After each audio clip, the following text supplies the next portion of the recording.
Hey gang, welcome to the show. Your Saltwater Guide. We have another great interview for you today with a really good guy, Marc Mills. I've known him since he was a young man, worked for the family for a long time. We're going to get deep into the stories of Marc Mills and where he came from and where he's at today.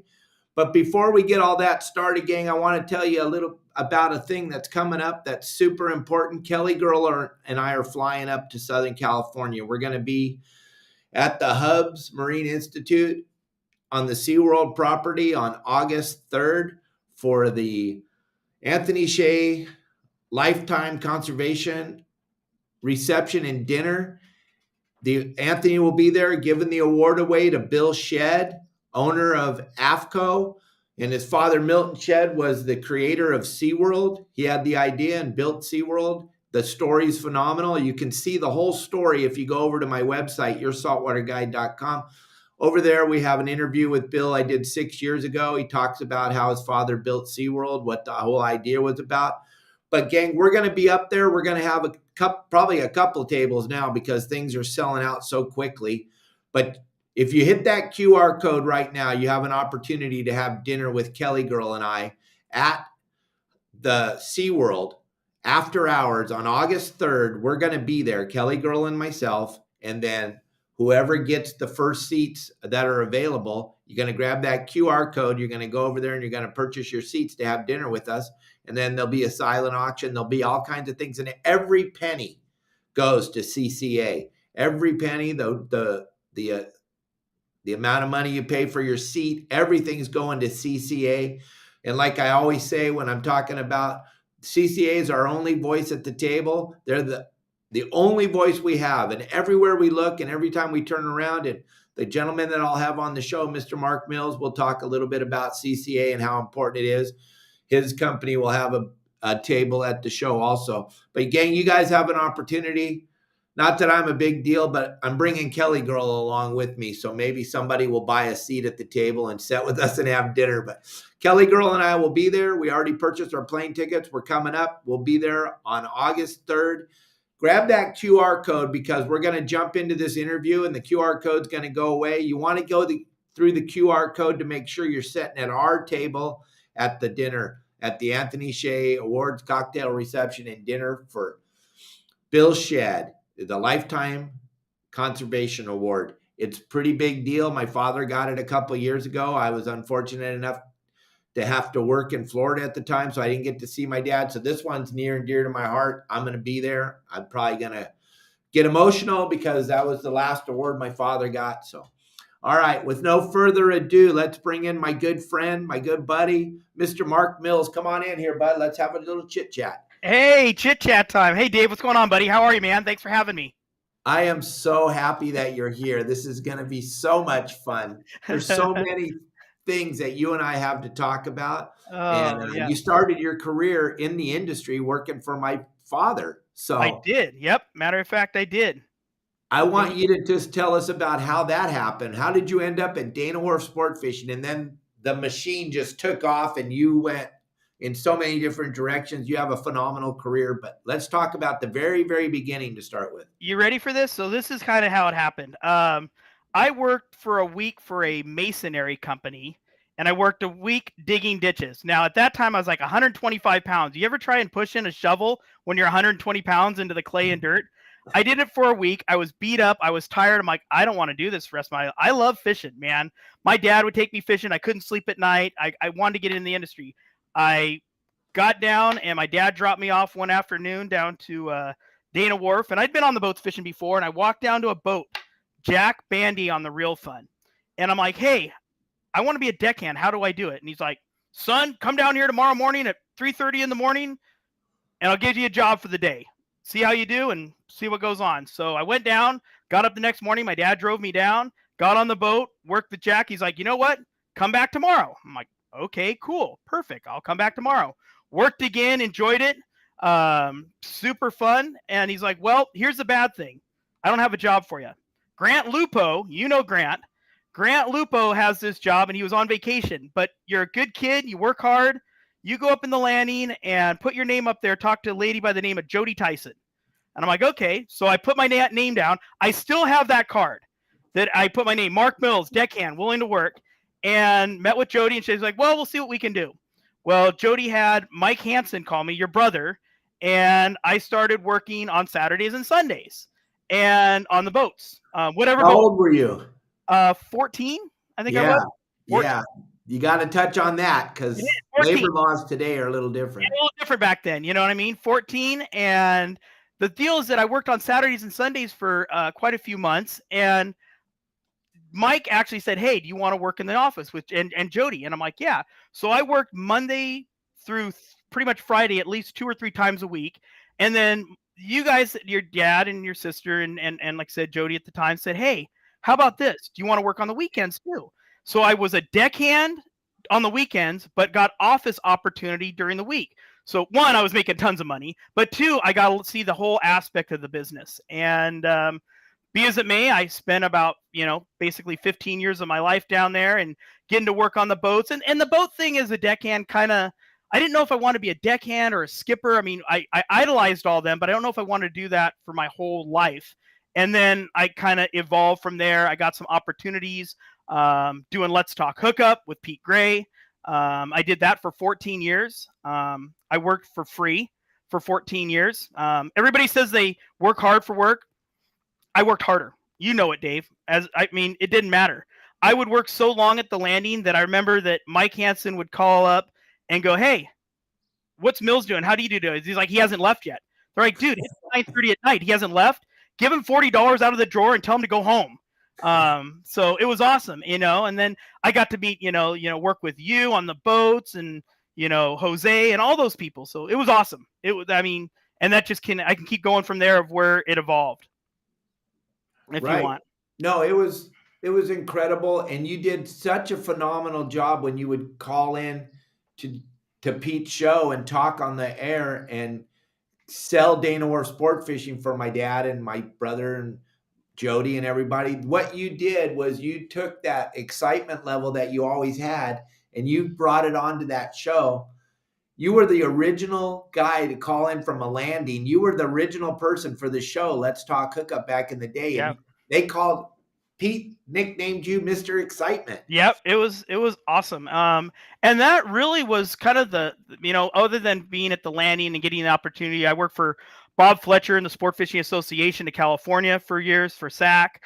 But, doing Pete's show every, basically Sunday mornings from, at that time it was from 5 to 7. So that put a dampener on my Saturday nights, to make sure that I was there. But even growing up, but it was so worth it. And I got to meet so many people, and it actually, that along with doing all the other stuff, gave me my opportunity to get, eventually I kind of wanted to evolve out of Dana Wharf. Still love it. My best friend works down there, Donna, and you guys are still family to me. You, Dave, everybody's family. Your father was literally a father figure to me.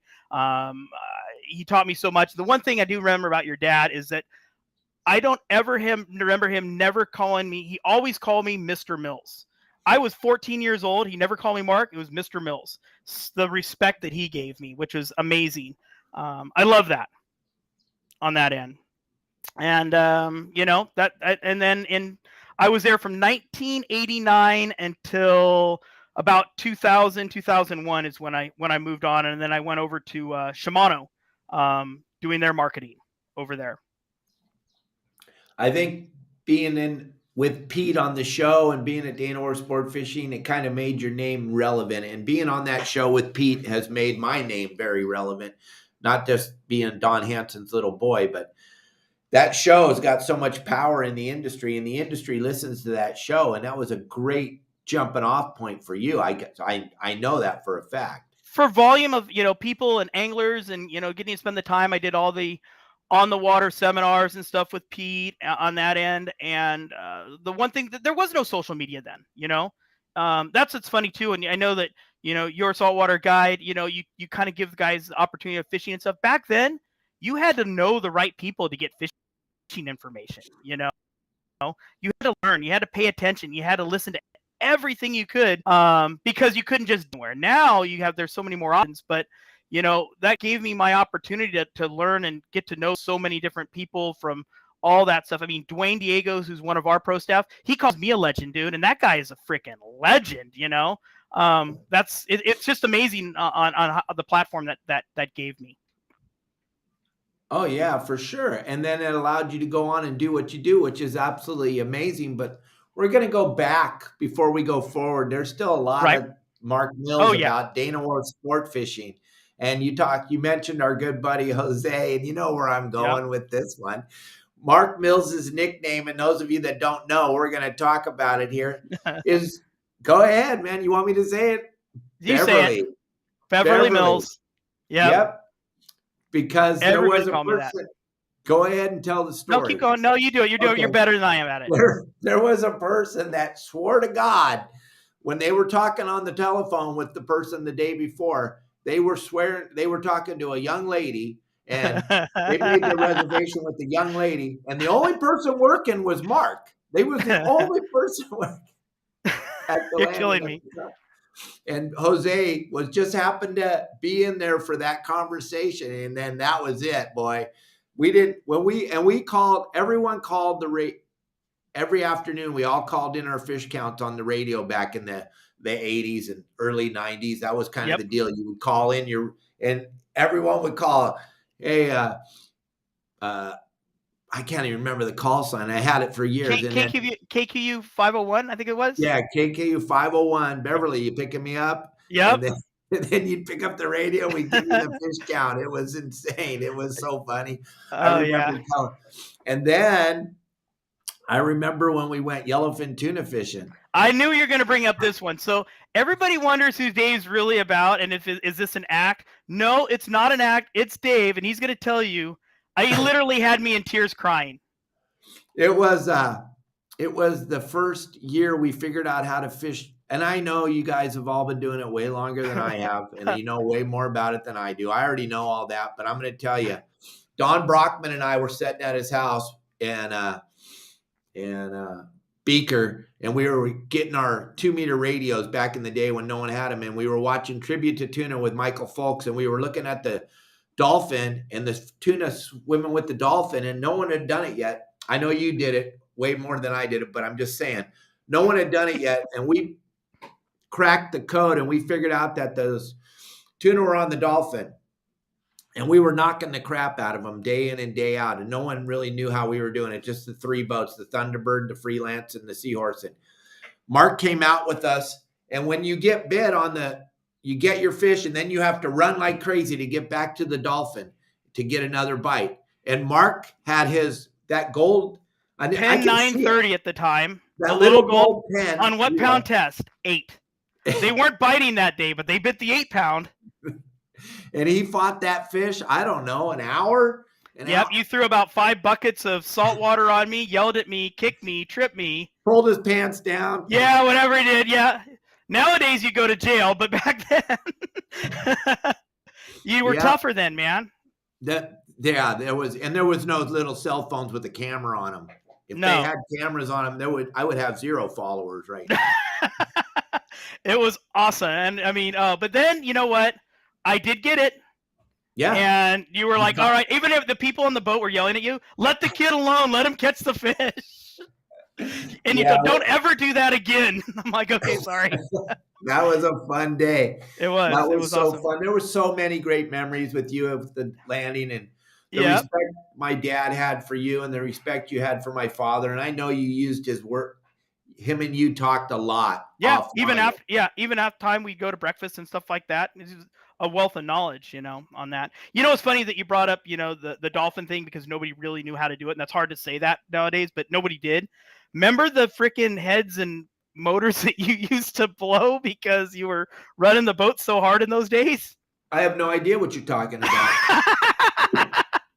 But yeah, it was back in the days. Yeah, it was good fishing. It was fun. We're learning. Unbelievable. Yeah, it was awesome. I was doing it on the half day boat, Yep, gang. We wouldn't even leave running till 10 hard. o'clock in the morning, and we were catching 30, 40, 50 yellowfin a day Yep. with straight rent rods. And it was a different time. It was a definitely different time. It was a lot of fun. We had a really good time. We have so many great memories, you and I. We go back so far. And Yeah. to watch where you started out at and where you are today is just like unbelievable. So we jump backwards a little bit because you were about to jump into your Shimano career. Right. But let's go into that. How did that happen? Because I know you were part of the show, you were part of Dana Sport Fishing, Yep. and then all of a sudden you were like Well, Mr. Shimano.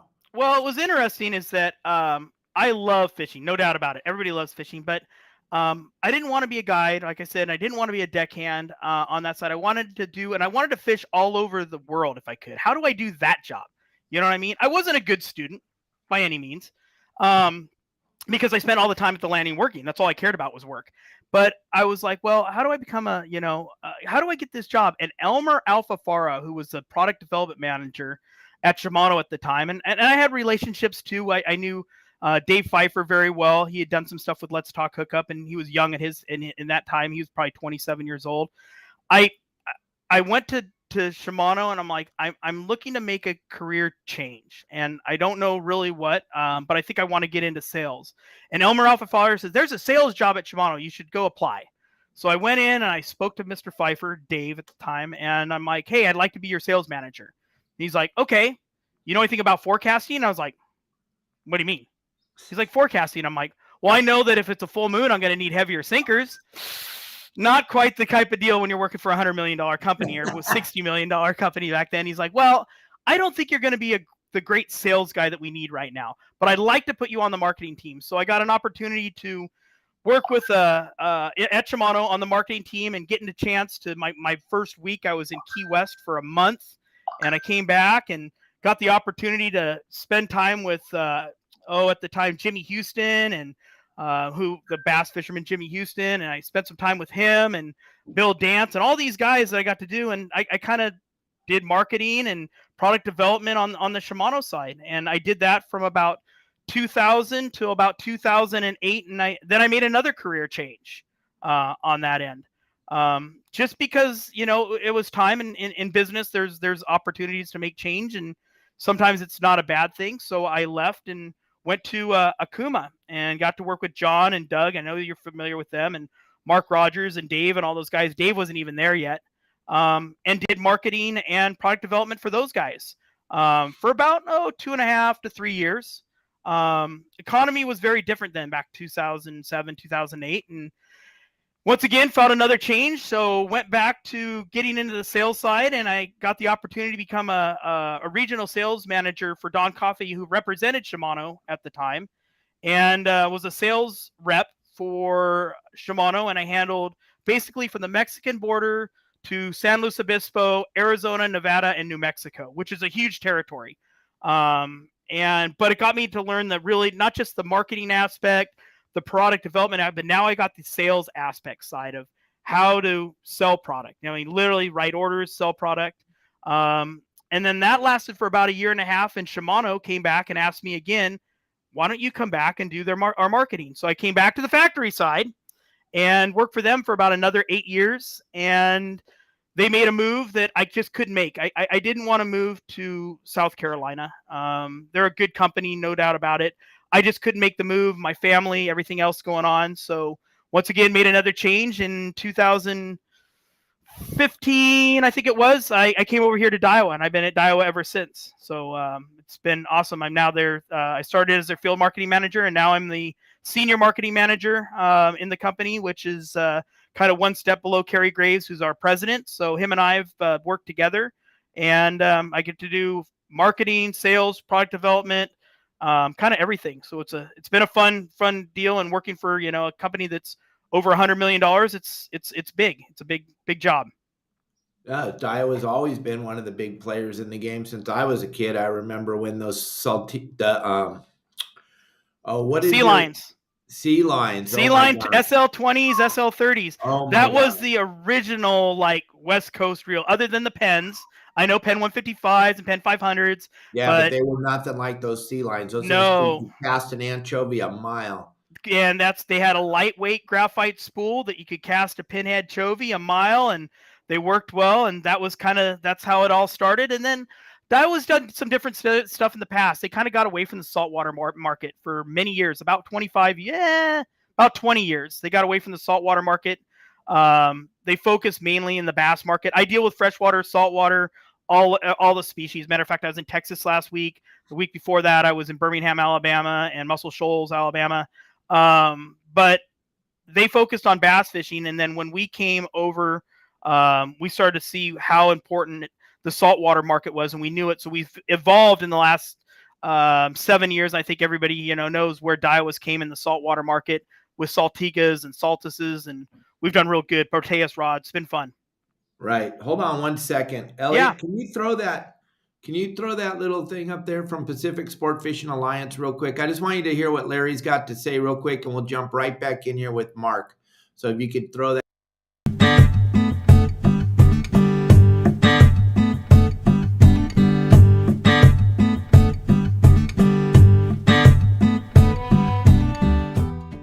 Hey guys, Larry Hansen, founder of Pacific Sport Fishing Alliance here. Just want to do a quick video and talk about what Pacific Sport Fishing Alliance does. We do a few things, but mainly we provide bucket list style trips plus everyday type fishing trips at affordable prices. Plus we have an alliance, a club where you can join and travel to destinations all on a wholesale basis. Right now our locations include Gustavus, Alaska, where we do salmon and halibut and shrimp and crab and rockfish and lingcod.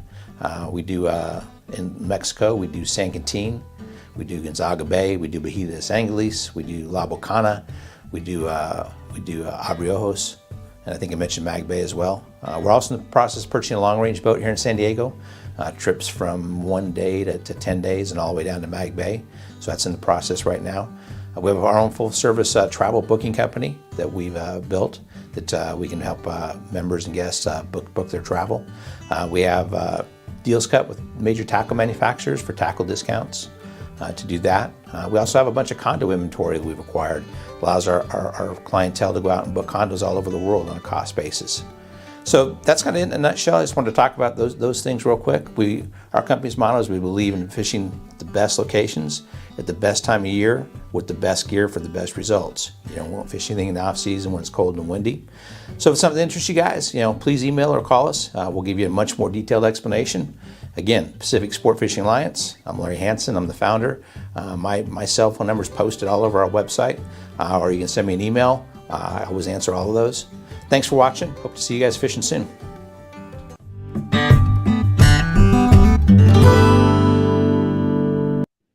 All right. Thanks, Larry. Hey, Mark. Sorry about that. Hey, that was awesome. No doubt. Thank you.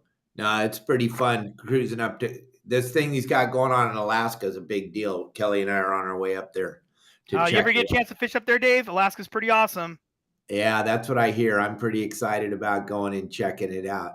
Yep. It should be fun. And the lodge he's got, it looks pretty dang amazing. So I'm excited to go up there and check it all out. And you guys didn't catch his phone number or anything, grab that QR code right there. Grab it with your phone. Elliot's going to pull it down here in a second. So if you haven't got that information about Larry, grab that QR code real quick. We're going to get back into this chit chat we're having with Mr. Marc Mills. So grab that QR code and here we go. So Mark, yeah, when you were working for Shimano, you got to start doing some really cool traveling, right? You got to start traveling around and doing some fishing in some pretty spectacular places besides Dana Orr Sport Fishing, right? Yeah, you know what? That's true. You always think you know a lot about fishing, and I thought I did when I left the landing because I'm like, oh, I fish bass a little bit, and trout fishing, and up and down our coastal inshore and stuff like that. But then I had to learn so much more, and you don't understand. Most people don't understand how the fishing industry and what it's like and all over. I would spend a month every year, literally from April to May, fishing the Keys. Catching tarpon and permit, blackfin tuna, sailfish, amberjack, all that stuff. Literally, myself and Dave Pfeiffer were one of the first people to do any type of, at that time, we called it butterfly jigging, slow pitch jigging, all that. We were the innovators of that. Shimano really was the innovator of that. And I was the first one out. I mean, you want to know a funny story? This is not a joke. Is that Dave and I at that time were went to San Clemente Island on his sea craft at the time, and we were fishing off Pyramid, and we had these new lures. They're called butterfly jig lures. And we go over there and we're jigging. And at that time, whoever had it at the time, the Thunderbird pulls up. They have no idea who Dave and I are, just that we're on a center console. And they see the way we're jigging. And the first thing, the guy had his mic keyed, and he's like, guys, I've never seen such booger eaters in the whole world as these two individuals. And then we started hanging fish. And they had no idea who we are. Nobody had ever even thought of seeing a butterfly jig or a slow pitch jig or anything of that nature ever. We're like the first. And it was funny because he's like, dude, that guy right there, he just hung a fish. And he hung one. And we're hanging yellows full speed. They were not getting bit. And they had no idea what that was. And literally, they called us full booger eaters on the boat. It was awesome. It was great. And we're literally the first. I mean, you can ask all the people that are jigging now. They weren't the first. Literally, Pfeiffer and I were the first at the time. And it was an awesome trip that he took me to go out on. And then we went down to the Keys, and we catch amberjack and grouper and all the other stuff down there. So it was pretty awesome on that end. And then fishing in the Northeast for striped bass. I didn't even know that's coming up, which that's not the Northeast. That's Lake Mojave. Do a lot of freshwater fishing. I got a bass boat. I've got a center console boat too, on that end. So nice yellowtail tuna right there. You don't do that. So, yep, some jacks. I love, Wesley Burrows and I are good buddies. He's one of my pro staffers. There's it right there. Kind of cool. That was a snapper there fishing in the Gulf. But I love fishing surf fishing super therapeutic. As you ask me, you can kind of you can do your own thing, run up and down the beach. It's pretty awesome, on that side. So I love going down to East Cape and Cabo and doing that with him. He's an amazing angler. And if all you guys think you can cast far, you ain't going to cast like Wesley, man. That guy's amazing. Yeah, I've had the opportunity to fish with him down here. He's a pretty amazing young man. Yeah, no doubt about it. And a very humble human. Totally, yeah. But walleye, fishing walleye, salmon, you name it, speckled trout, redfish in the Gulf. I've literally had the opportunity of anybody that say, hey, I really want to catch everything. I've been very fortunate, and literally you and your family gave me that opportunity, back in 1989 to go out there and say, have you caught everything? Basically, yeah, I have been fortunate enough to do so on that end. And one thing that our viewers probably don't understand on the West Coast is when you get down to Florida, you find out that there's really no fishing here in Southern California. When you get down there, it's a totally different animal. And boats, we think we have some boats in our harbors. Yeah. We don't have nothing, man.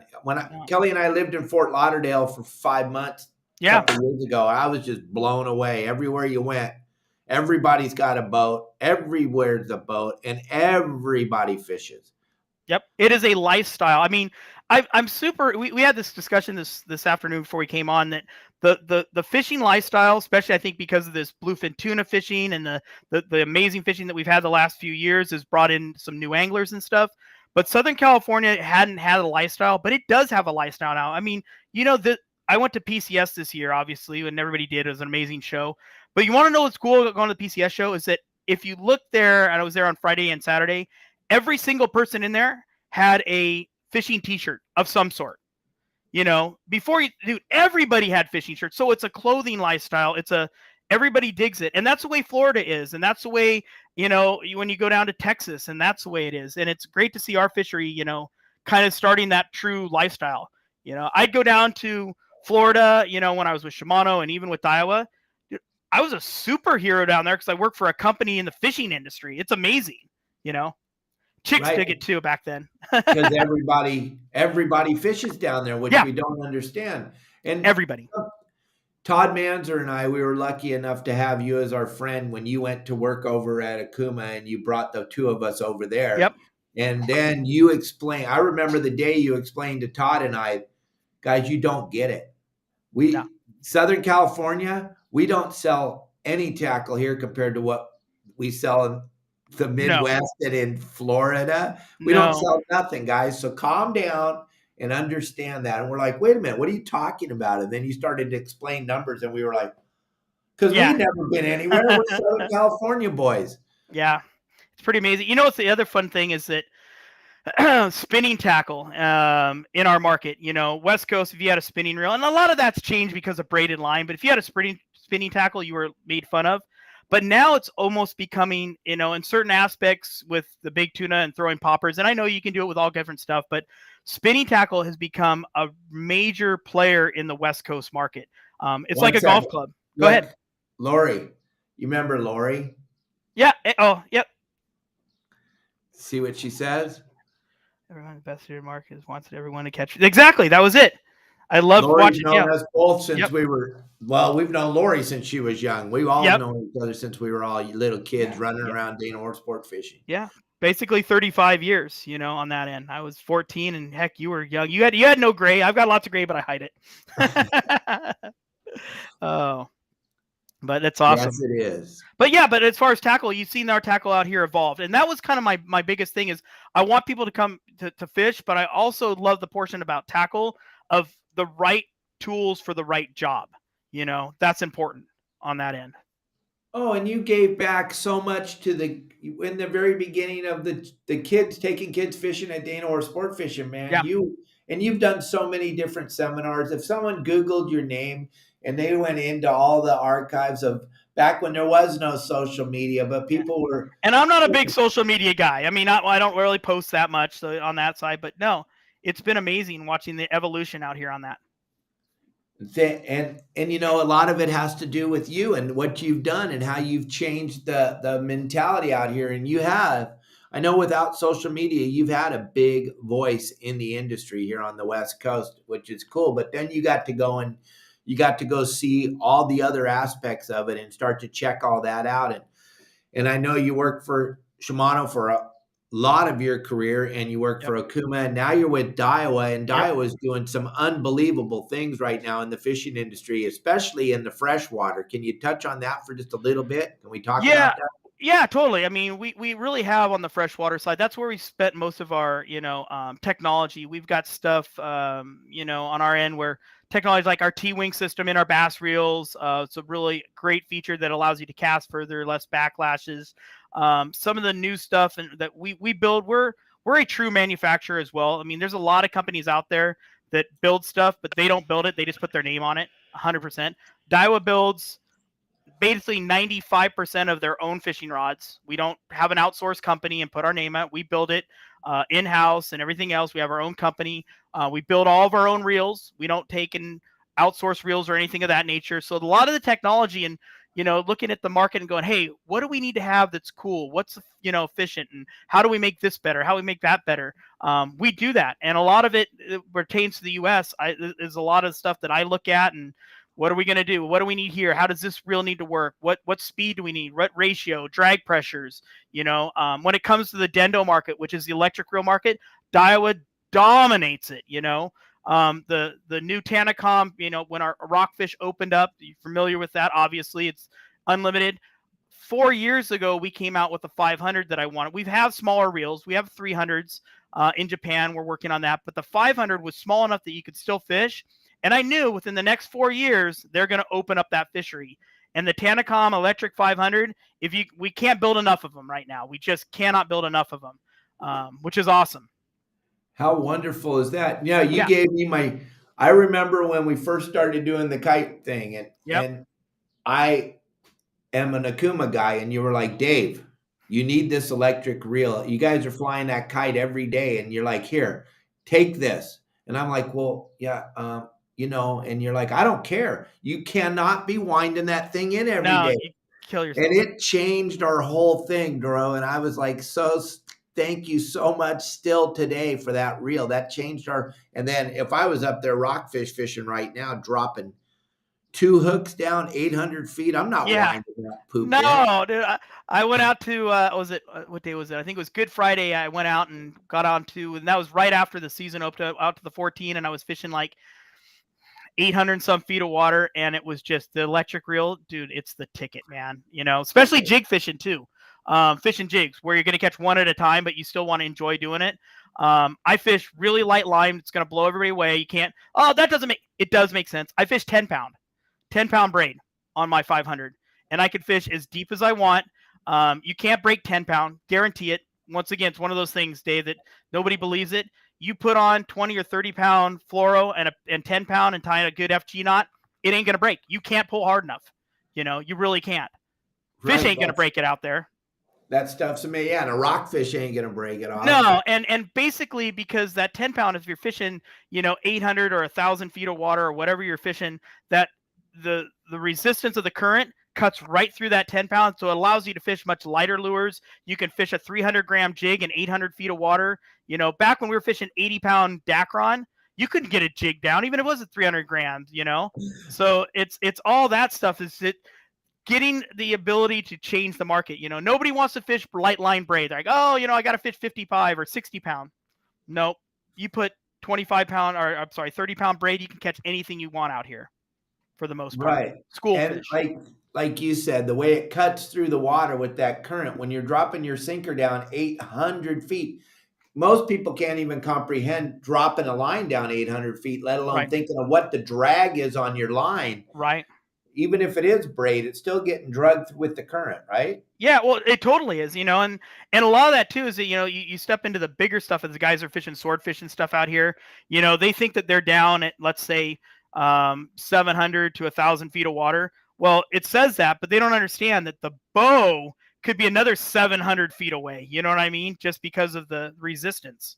So because that current is a big deal. Yep. When you don't 100%. even really know what it's doing down there 300-400 feet, it can be going totally the opposite way. So yeah, that's the cool thing about what you do, because you not only do you set in there and help development, but you're out there fishing all the time. Like you said it 20 minutes ago, you've had the opportunity to fish for everything. Yeah. So I've been lucky. When you're sitting in there talking about a reel that you would like them to put together, It's got to do this, that. Yeah. You're talking about something that you had the opportunity to go do, and that if they just tweak this little thing or do that little thing, it's going to change everything. I'm just going to rip some covers off. There's not a lot of people in your part of the industry that have your pedigree, that have got to work on the boats, have got to see all the different aspects of it. And that's just the truth, to be perfectly honest. I appreciate that. And yeah, I think I'm the only one in the industry that's been with 3 of the major manufacturers in the industry. Not bad. Didn't leave on any bad terms. No, heck, I talk to Doug once a week over at Akuma. I talk to Dave. I talk to all the guys at Shimano, and here, I'm not on any bad terms. But over and aside that, getting the opportunity to work on the boats as a deckhand, cutting fish, dumping the trash cans, all that. It was awesome. Dude, I love the industry, hands down. Right. And you're a workaholic. You work your butt off. You see, you're getting a little older now. You know how that goes. It changes. You have to be a little bit more, you got to, kind of mellow that out a little bit on certain things. But yeah, on that side. Well, yeah, the industry watches the show, and the industry started calling me when they found out when Elliot put up the banner that you were going to be on the show. The industry starts calling me up and starts telling me Marc Mills stories. Hey, do you know Marc? How long do you know Marc? Starts telling me stories. Doug had stories to tell me. They don't know our history. They don't know that you and I have been around the block a bunch of times together, and you were there back in the bad days of Dave Hansen. So I don't think there's any bad days of Dave Hansen. We're not talking too many stories because we don't want Marc to tell any stories, but we go back a long ways. The industry, Marc is very, very involved in the industry, and we got about 20 minutes left. And if you have a burning desire or a really spectacular question you would like to ask Marc, we'll take some questions for a little bit as we chit chat here. We'll still take questions if you got something you want to talk about. But Marc, you just got back from Texas. You also were at the Bassmaster. You got a lot of people, a lot of good friends. You were talking about Jimmy Houston. Yep. In the industry, in that bass world. Gang, what you don't understand and what Marc helped me understand is I think I have some fishing rods. I probably have 30 or 40 of them right here. And I have some reels, but we don't have anything compared to what these bass guys have. They got so many flipping reels. I got guys that, like my pro staff, because I manage the pro staff for Daiwa. I got 10 key pro staff national guys that are either on Major League Fishing or with BASS. And, they hit me for like 65, 70 rods and reels. Because basically every lure that they have, they don't want to tie lures. They need every lure on every rod, that they're using. And when it breaks off, for the most part, they'll put it away and they'll grab another, setup for whatever they're doing. They'll keep basically 15 to 20 rods on the deck and another 30 or 40 underneath the deck of their bass boats on that side. And every one of those rods fishes that lure a little bit different, right? Yeah, that's a big thing. Is that's what's important. It all fishes the lure a little bit different. Certain, when you've got like a vertical bait or a horizontal bait, such as like a crankbait or something like that, or a worm or a jig, you need a different, and you're using a different hook, a treble hook versus a big gap worm hook. They're all a little bit different. And everything performs a little bit different, depending on what you're doing. Wind conditions, everything else, there's a lot there. And that's what I loved about the fishing is digging into all that stuff, and the aspects of what makes it the absolutely perfect setup. And then the same with the reel, right? Every single reel has a different function for every different kind of crankbait, worm. Yeah, you've got your different gear ratios. You got, reels that go to a 6-to-1, a 5-to-1, 7-to-1, 8-to-1, 10-to-1 now on that side. And then a lot of braking. So everybody thinks that, the better bearings you put on the reel, on a bass reel, the further it's going to cast. That is not true. It's the braking system and the weight of the spool. You can use the best bearings ever. It may feel a little bit better and it may make your spool spin, but it ain't going to make you cast that any better. A lot of it is on the braking, and depending if you're using centrifugal weights, magnetic weights, or what Daiwa tends to use on some of our stuff, a combination of a centrifugal and magnetic braking system on that.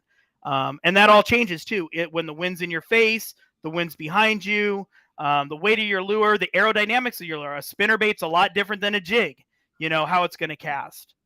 So there's a lot there. It's super fun.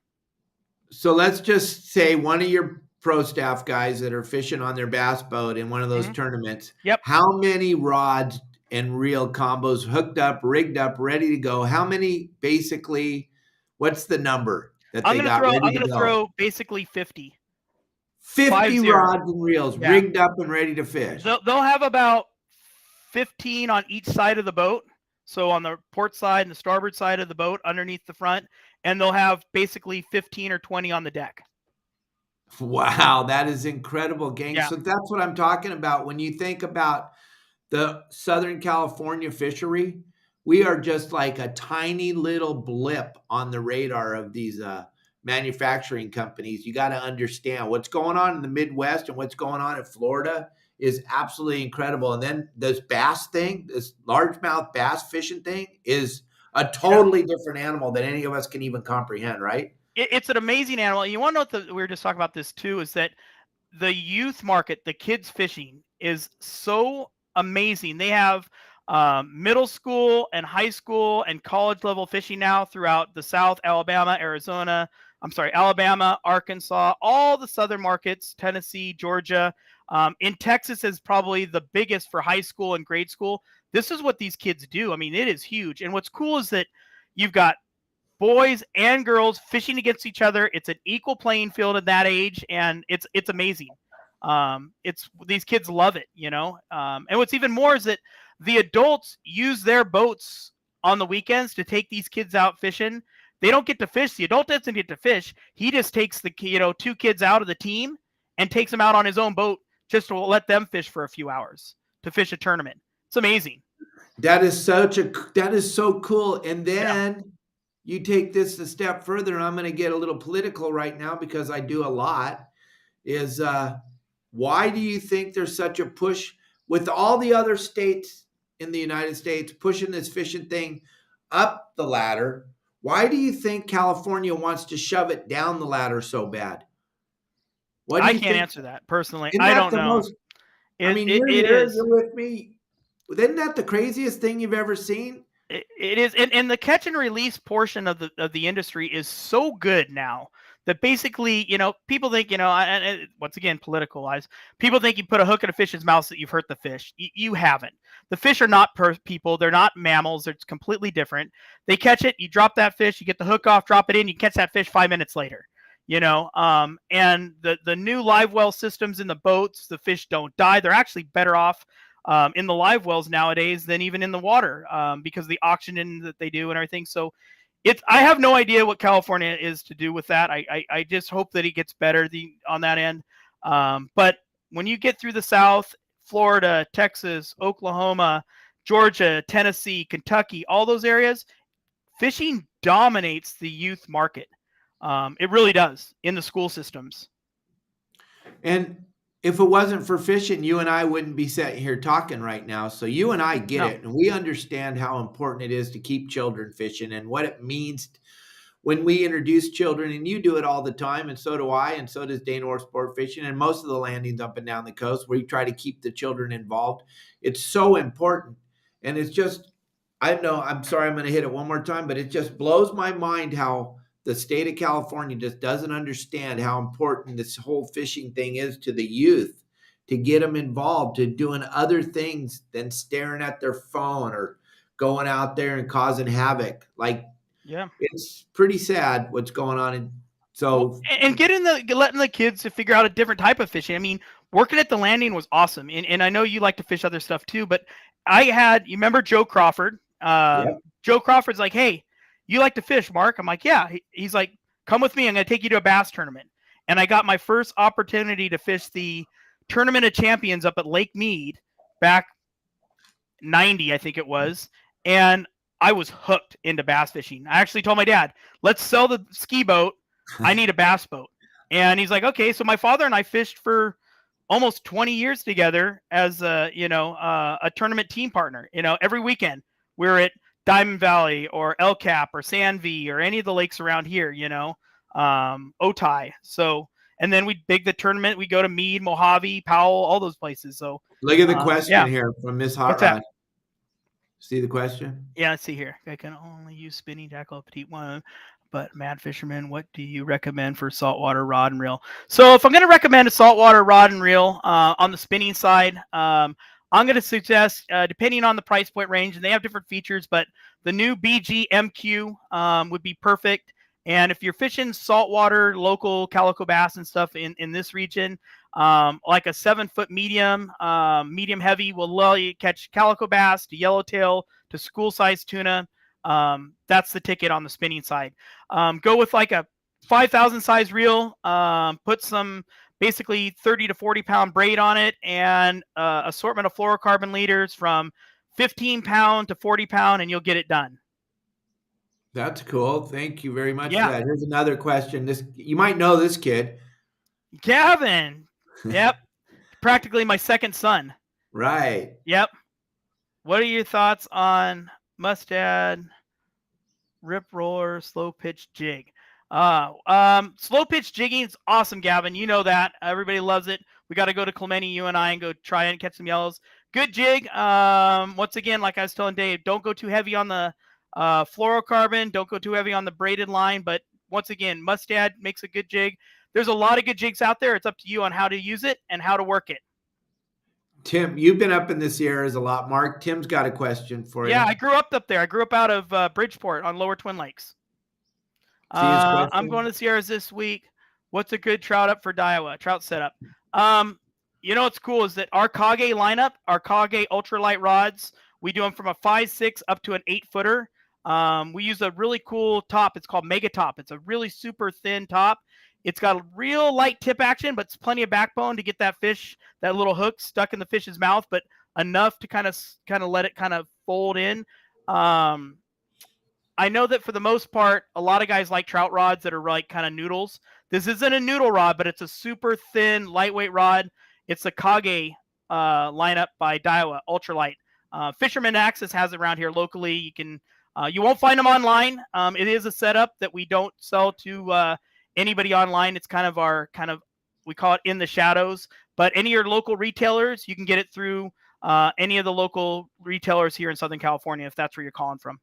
See, one of my good friends, Dan, he's always here to talk about the show. Yep. Dan, I know folks in Japan, and it's had to see Daiwa, such good fishermen and women. Thank you very much. Appreciate that. He's always here for us. Thanks, Dan. Awesome. Yeah, thanks, Dan. Appreciate it. So if I was to sum Marc Mills up in just one sentence, it would have to be totally motivated. 100%. And whatever you're doing, you are like kind of like me. You're kind of like addicted to this. You tell me what we're doing, and I'm in Yeah. 100%. Like when you learn with Joe Crawford, that's a big name. That touched a nerve in my heart. Yeah, that's another one. Yep, no doubt about it. But you got so motivated on that bat. One time you went with Joe. Yep. Look, I got to buy a boat. How do I get involved in this? Yeah, one time I remember being at Lake Mead, and I knew kind of like bass fishing. I kind of knew it a little bit. I knew how to go catch a bass from Laguna Niguel Lake. And it was funny because I was drop shotting in the trees with 4-pound. I stuck a 4-pound fish, put it on the boat, and the line snapped as I got it in the boat. He's like, "What pound test are you using?" I'm like, 4. He's like, "Dude, we're fishing in the middle of these trees. You got to be fishing like 20-pound. I'm like, "I got it. Doesn't matter. Put it in the boat." So yeah, it was cool. Oh my, yeah, because you like the bass fish. I know you go bass fishing, freshwater fishing a lot in the Sierras as well, Dave. No doubt about it. yeah. And then I got to do something really special when I was in Fort Lauderdale. I got to go catch those peacock bass. Oh, there you go. In the basically the drainage ditches and stuff there. The gullies, yeah, right? but I'll tell you what. Good thing for those peacock bass, I don't live there because boy, that was a super addictive thing. The only thing they had going for them was the fact that I don't know how to throw a net because coming from Southern California, we're not allowed. There's another thing about we can't. Yep, we can't we're throw not cast allowed nets. to use a throw net in Nope. in California. Just like a lot of people watch our videos and go, "Why don't you guys why are you gaffing that bluefin? Why don't you just throw the harpoon?" That's another one we're not allowed to do. We're going to kill the fish. He's going to go on the boat. We're going to kill him. We're going to eat him, but we can't harpoon him. Is that the lamest thing? It's, it is what it is. There's a lot of lame things there. The cast net thing throws me off. I don't quite understand why that doesn't, make sense, but it is what it is. But yeah, I mean, I'm sure down in Florida, you got to throw the cast net a little bit and learn how. It's not easy. Oh no, it's not easy, especially for a fat old man. No, I was gonna say that's one of the things you start like riding a bike when you're a young person. You don't learn that as you get older. No, and the guy was just laughing at me so hard, and I tried it like 5 times, and the third time I went in the water, and I was like, "Oh, I'm so glad the camera's not going right now because it was not a pretty picture." But I was determined to try to figure it out because man, if you had those tilapia for bait, it was, and you know me. Mark knows me as good as anyone. I'm a bait guy. You guys all talk about all your lures and all that stuff. I want to pin a bait on and cast it into the peacock bass's mouth, and it's a pretty spectacular thing. Bait fishing is my thing. Marc Mills is whatever they're biting. Whatever they're biting. I'm a bait guy. I mean, I'm a lure guy as well. Besides just for fun freshwater fishing, I fish SBS Saltwater Bass Series. Jerry Mayhew's my pro staff guy. I fished the whole series the last 5 years in a row. That's what my center console is for. San Diego Bay, Mission Bay. That's both, we do offshore calico sand bass tournaments on that as well. Newport Harbor, which is a super fun fishery. It's funny that all my buddies throughout the country, when they see what a spotted bay bass, they want to go catch them because they pull hard. They pull and fight harder than a largemouth. They really do. Catching them on spinner baits, crank baits. It's a super fun fishery, when it comes to that. But that's my other kind of fun passion. Yeah, and I got Mag Bay 5 hours from here. We go up there and fish Mag Bay, and when I'm with the guide and he's throwing the net, catching us bait, I am fishing spotties full speed. And in Mag Bay, it doesn't matter if you throw your lure and present it proper, I don't care where you are, you get a spotted bay bass. They are so prevalent everywhere. Yeah, I was there last November. It was pretty awesome. I did a big kayak trip with Hobie down there. Did some marlin fishing from a kayak. It was awesome. Never do it again. Great way to die. 100%, dude. Don't do that. I didn't, but you could see it. 40 mile-an-hour fish coming at you is pretty gnarly. Got to do that and fish Mag Bay and fish the Corvina there and everything else. It was awesome. That's a beautiful place. It's such a spectacular fishery. It's one of those places that will never, ever get ruined because of location, lack of power, lack of water. It's going to always be like that. It's so pristine. It's so beautiful. And it's a 5-hour drive for me. It's like fishing the Sierras. So I go up there 4 or 5 times a year. It's pretty spectacular fishery. There's so much to do there. It's so fun. But I'm stuck on that spotted bay bass. My guide, when we're up there, he's just laughing at me. He's like, dude, every cast I'm catching a little spotty like that big, and I'm just as happy as I've ever caught anything. Well, we got to catch it. Try to catch now in a tournament. So they got to be 14 inches, obviously, because that's our Right. bass size now. Trying to catch 5 14-inch fish in Newport Harbor is not that easy to do, dude. No. Gang, one But more time. We're going to yeah, wrap this thing up in a few minutes, but I want you to, we got quite a few people that weren't on here in the beginning. This Anthony Shea Lifetime Conservation Award is going to be handed to Bill Shedd on August 3rd down at SeaWorld. If you want to join, Mark will be there. Yep. Daiwa will have a table. I will be there. Kelly Girl and I, we have a table at at this awards banquet. If you want to join either one of us, you can sit with Mark at his table. You can sit with me at my table. You grab that QR code and you go and you check this out. Here's what's really cool about this thing, Mark, which I'm like you. We're both kind of nerds about fishing. We get to go into Hubs. Yep. And we get to spend the cocktail hour in Hubs. That's the hatchery where they grow the white sea bass and the halibut, where all the research is done on all the fish in California and across the nation. There he is. There's the man. And we get to go there to start with. Then we're going to get on that Sky Tram or whatever you call those baskets, and we're going to go over to the SeaWorld property, which Bill Shedd's father was the creator of SeaWorld. He's the man. He built SeaWorld. You can see a whole interview with Bill over on my website, yoursaltwaterguide.com. But we get to go on to the SeaWorld property after hours and have a beautiful dinner and celebrate Bill and all his achievements and all his accomplishments, making sure that we all get to fish. Right, Mark? Bill's an amazing man.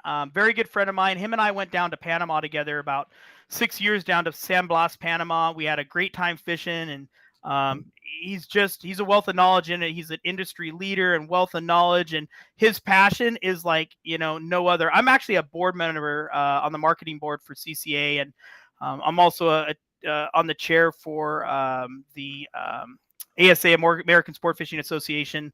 But Bill puts so much time and effort, and his son is following in his footsteps very well, Casey Shedd as well. So it'll be a great event. And I highly respect the man. I just can't believe he has enough time to do all this stuff that he does. So it's going to be a good event. We're going to have fun there.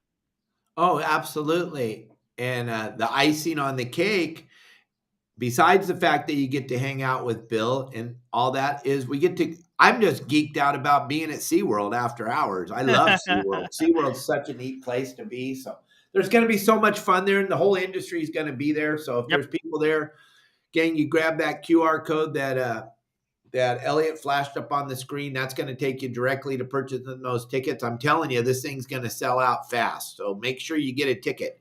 You want to be at the table. And all the money and all the proceeds, Bill and everybody at CCA, all the money goes to CCA to help keep fishing open. Like Mark and I were talking about 15, 20 minutes ago.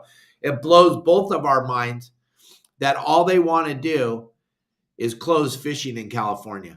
And you know what, Dave, is that what happens here happens everywhere else. It starts here and other areas fall into that. We've got our issues in Florida and snapper closures and everything else, on that side. So we have to fight extremely hard here in Southern California, because that'll affect fishing all over the rest of the United States. It really does. Whatever happens here just resonates all over. Yeah, that's a trickle-down effect. I talk about it all the time. Every state watches California and they go, exactly. Another chunk of ocean from California. If they're letting them have it that easy in California, we're going to take it here in Florida. We're going to. I was part of the MLPA process back 15, 20 years ago on that. It was a very good learning curve for me to understand what really goes on and how that worked, and how that obviously didn't go as well as planned, but now, like I said, it's a good education process for me to how this all works. Yeah, it's very, very intense, gang. And if we don't have at least a voice at the table, that's pretty sad. And that's the only voice we really have, Mark, is CCA, correct? Yeah, for Southern California for the most part, yes, that's it. And be honest, it takes money. We don't want to say the word, but it takes money to fight this craziness. It does. It takes money. There's a lot of strategic stuff there. It's very, if you don't have the money, you're not going to win. Those companies that are fighting this have tremendous amounts of backing, even more so than we. But It's not just the money. That's a good portion of it, but it's also the involvement of the anglers and the voice of the anglers. 100%. Right. So we just got to be involved, gang. If you can't make the dinner, just check out CCA and become a part of CCA. And those of you on the East Coast and in Texas, I know we get a lot of viewers all over the United States. Just understand, like Mark said, when they're done with us, they're coming for you. Yeah. I mean, Dave, remember we fish up Laguna and area? You can't do that anymore, those areas up there were tremendous fisheries for us, on that end. Most spectacular fishing places I'd ever been doing. I've been around, not as much as you, but I've been around. Brian Woolley and I used to fish up there, and Brett Eller back when we were kids, and it was amazing fishing up there. You get on the right day, and then conditions were right, fishing calico bass up in the boilers and stuff. It's just insane. Yep. Well, Mark, it's been an hour. I know you got a bunch of business going on. Elliot's got stuff to do. I want to thank everybody for joining us. And Mr. Mills, thank you very, very much. Dave, thank you very much. You've been so successful at your doing this deal. I mean, I love that it's Dave. He's not acting. It's Dave's Dave, and you've done a good job. And I appreciate you, calling and having me on. And you and I need to go do some fishing. Hey, I'll take you spotted bay bass fishing on a boat with a trolling motor. We'll go into freaking Mission Bay and we'll get them. Oh, that would be a blast. Thank you very, very much, Mark. Thanks for the offer. Everybody, thanks for being a part of the show. We couldn't do the show without all of you. Thank you very much. Don't forget to check out Pacific Sport Fishing Alliance. That was a cool little video that Larry made for us. Check out Daiwa USA, right? Daiwa. Yep, you got it. Hit it. USA. Daiwa USA. Perfect. Okay. Check out. You don't know who Mark is? Just Google his name. You're going to go, oh my gosh. And then do me a favor. Check out yoursaltwaterguide.com. Thank you all.